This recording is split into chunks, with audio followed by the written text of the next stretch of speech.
Bhojpuri music industry में धमाल मचाने वाले एक्टर अंकुश राजा आज की पहचान के मोहताज नहीं है। उसका कोई भी गाना आता है तो धमाल ही मचा देता है। एक्टर के गाना और फिल्मों लोगों को बेसब्री से इंतजार रहता है कि ऐसे में अब उसका गाना नया सॉन्ग रिलीज होने वाला है, जिसका गाना का नाम है गवना होके दे।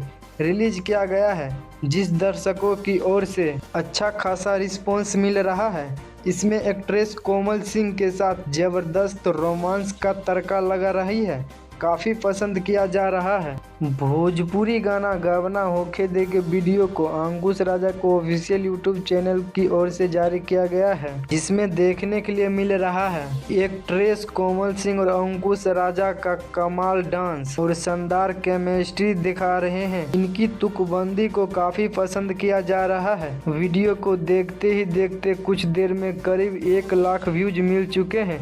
दोनों का जबरदस्त तरीके से रोमांस कर रहे हैं, इस लोगों को काफ़ी पसंद कर रहे हैं। वीडियो को न्यूली मैरिड कपल पर फरमाया गया है, जिसमें देखने के लिए मिल रहा है कि अंकुश राजा और कोमल सिंह की शादी हुई है और वो शादी के बाद ठीक से रोमांस नहीं कर पा रहे हैं। इस पर एक्टर और एक्ट्रेस से कहते हैं कि एक बार की गवना हो जाने दो, फिर देखो इसके बीच की नोक झोंक और एक दूसरे का तंग करने वाली केमिस्ट्री जांच कर रही है। अगर ये वीडियो अच्छी लगी है तो हमारे चैनल को सब्सक्राइब कर दे और साथ में बेल आइकन दबा दे। मिलते हैं नेक्स्ट वीडियो में। जय हिंद।